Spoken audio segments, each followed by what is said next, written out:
शायर ने लिखा है कि कृपाणों की नंगी धारों पर इस देश की आजादी पलती है, कि कृपाणों की नंगी धारों पर इस देश की आजादी पलती है। उस ओर जमाना चलता है जिस ओर जवानी चलती है।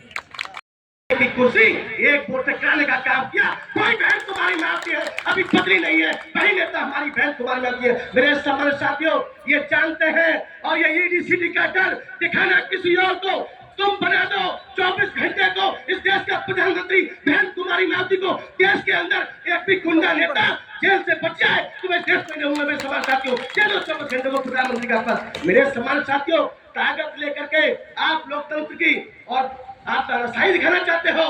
इस देश के अंदर संविधान चलेगा, इस देश के अंदर बाबा साहब के संविधान में लिखी गई बातें चलेंगी। तानाशाही गुंडागर्दी किसी की नहीं चलेगी। आज हम लोग इकट्ठा होकर के प्रशासन शासन की आंखें खोलने आए हैं और इस आशय से ज्ञापन प्रस्तुत करने आए हैं कि अब तुम होश में आ जाओ। ये बहुजन समाज खड़ा हो गया है। मेरे देश के नौजवानों, मेरे देश के कर्णधारों, तुम्हारी रगों में बाबा साहब डॉक्टर अम्बेडकर का खून है, लाल है, नीला है, खौला है, नहीं है। और अगर खौला है तो इंकलाब का नारा आना चाहिए, और अगर हम बाबा साहब के सच्चे मायने में वंशज हैं तो हमारा खून खोलना चाहिए। और जो बाबा साहब डॉक्टर अम्बेडकर के ऊपर उंगली उठाने का काम करेगा, ऐसे लोगों की हम उंगली तोड़ने का भी काम जानते हैं। मेरे समझ साथियों, आपको घबराने की आवश्यकता नहीं है। इसलिए कहना चाहता हूँ, मेरे देश के नौजवानों, उठ के खड़े हो जाओ। आपके हाथ में ताकत दी है बाबा साहब डॉक्टर अम्बेडकर ने, और उसी मिशन को काशीराम साहब ने चलाने का काम किया। उसी मिशन को आज बहन जी चला रही है। लेकिन ये लोग कांटे से कांटा निकालने का काम कर रहे हैं। सावधान हो जाओ।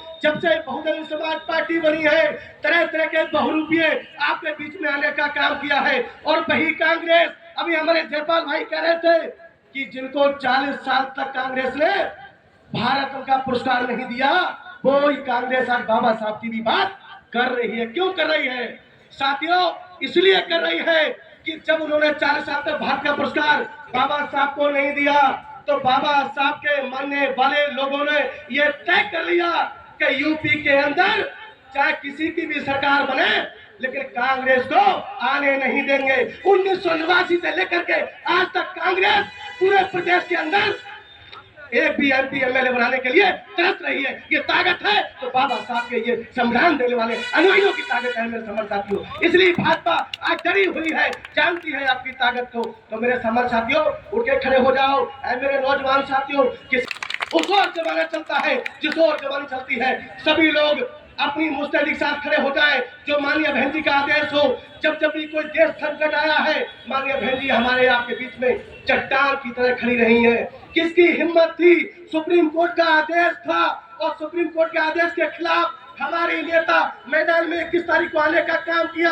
आप लोगों ने पूरे देश के अंदर कोई सड़क, कोई चौराहा ऐसा नहीं था जिसको जाम करने का काम नहीं किया हो। मेरे समझ साथियों, कोर्ट की वजह से तमाम लोग डरते हैं। अगर माननीय बहन जी डरती होती तो कोर्ट की बात को कोर्ट नहीं करती। मेरे समझ साथियों, ये मेरे देश के वाओ, ये समझ लो। और मैं कहना चाहता हूँ, यदि बाबा साहब के शेर हो, सिंह हो, सपूत हो, तो खड़े हो जाओ कि सिंह सपूत उठो, तुम्हें है अपनी आजादी बचानी। आजादी चलने जा रही थी कि सिंह सपूत उठो, तुम्हें है अपनी आजादी बचानी, और घर घर जाकर आज बता दो बाबा साहब की कुर्बानी। बाबा साहब डॉक्टर अम्बेडकर ने अपने 4 बेटों की कुर्बानी दे दी, लेकिन पीछे मुड़ के नहीं देखा।